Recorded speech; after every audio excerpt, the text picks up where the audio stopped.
Welcome to PNW TV News. In the headlines, police request community assistance in searching for a missing elderly woman. And the Ngaka Molema district holds its first digital tech integrated in teaching and learning training. Also ahead this evening, Austrians observe a candlelight vigil in honor of the 10 school shooting victims. And in the sports, Northwest runners are hailed as heroes after completing the Comrades Marathon. Good evening, everyone, and thank you so much for joining us. I'm Boitumelo Monare. We begin in Phokeng, where police request community assistance in locating a missing elderly woman. 76-year-old Sarah Khetang Makhoba resides in Robeha section, Chaneng. Now, according to information received, she was last seen by her niece on Tuesday, the 3rd of June. Police spokesperson in the Northwest Province, Colonel Adele Mayberg, says a search has been conducted with assistance of the local community policing forum. The search was conducted with the assistance of the local community police forum around Phokeng, and all leads were followed up, but that did not yield positive results. At the time of her disappearance, she was wearing a red dress, black jersey, and brown shoes. She is light in complexion with black eyes, a small built body, 1.5 meters tall, short grey hair, and weighs about 60 kilograms. She suffers from high blood pressure and uses chronic medication. Anyone who may have information regarding her whereabouts can contact the investigating officer, who is Warrant Officer Jarius Kuduge, on cell phone number 078 554 0374 or 063 608 6423. You can also contact the South African Police Service Crime Stop number on 08600 10111, and anonymous tip-offs can also be communicated via the MySaps app from your smartphone. Extortion-related incidents can be reported on the extortion hotline on 080 091 1011. I repeat, 080 091 1011. More provincial news as the Ngaka Molema district held its first digital tech integrated in teaching and learning training on the 10th of June at the district training hall. The focus of the training was to expose educators to integrated digital teaching and learning, to help educators track learners' performance using digital technology, and implement the positive impact of digital technology in day-to-day teaching.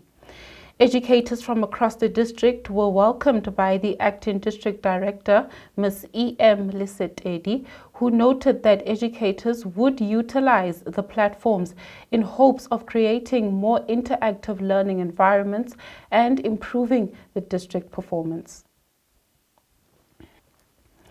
More news here tonight. Basic Education Minister Gwarube says the government of national unity faces a massive task of creating employment opportunities for the nation's youth. Gwarube was part of President Cyril Ramaphosa's engagement with beneficiaries of the Presidential Youth Program in Pretoria. The minister believes that the solution is for young people to find work, that 7 out of 10 young people who are without work are an indictment, and the government must work harder as the 7th administration to create permanent employment for civilians. And with that, it is now time for international news.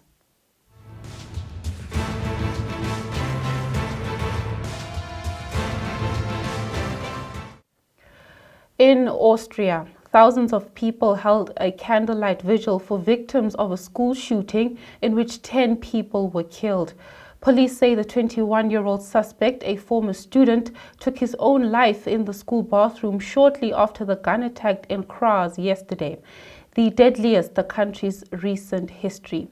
Media reports say that 7 of those killed were pupils. Now, police found a farewell letter and a non-functional pipe bomb during a search of the suspect's home. Authorities have not confirmed the gunman's motive. Now, at a vigil on Tuesday night, Gras residents say they wanted to turn the city's main square into a sea of candles, and that is exactly what they did. And with that, let's now head into the business news.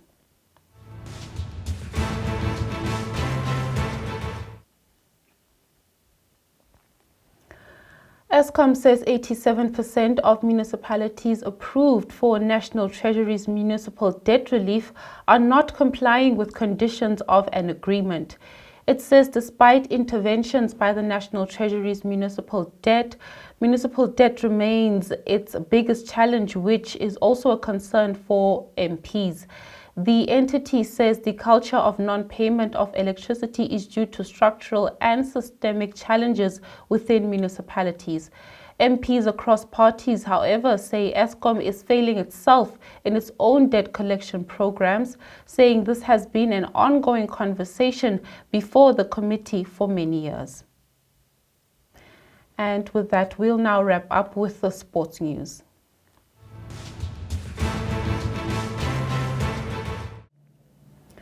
The Northwest Department of Community Safety and Transport Management has applauded 3 of its own employees for successfully completing the 2025 Comrades Marathon, earning recognition as heroes of the province. MEC Wessels Moreng extended heartfelt congratulations to Patrick Maema, Deboho Mokgethi, and Bongani Mangena for their outstanding representation of the Northwest at the 98th edition of the world-renowned Ultra Marathon. The Comrades Marathon, often dubbed the ultimate human race, is the world's oldest and largest ultra marathon, drawing nearly 23,000 runners from across the globe in 2025. Football news here tonight. South Africa has eased a 2-0 win over Mozambique in an international friendly played at the Peter Mokaba Stadium on Tuesday evening. After a lethargic first half with missed opportunities, Sinukolo Kwaiba opened the scoring with a header and substitute Ashley Kupuro sealed the win. Bruges did not select players from Mamelodi Sundowns during this transfer window due to their participation in the FIFA Club World Cup.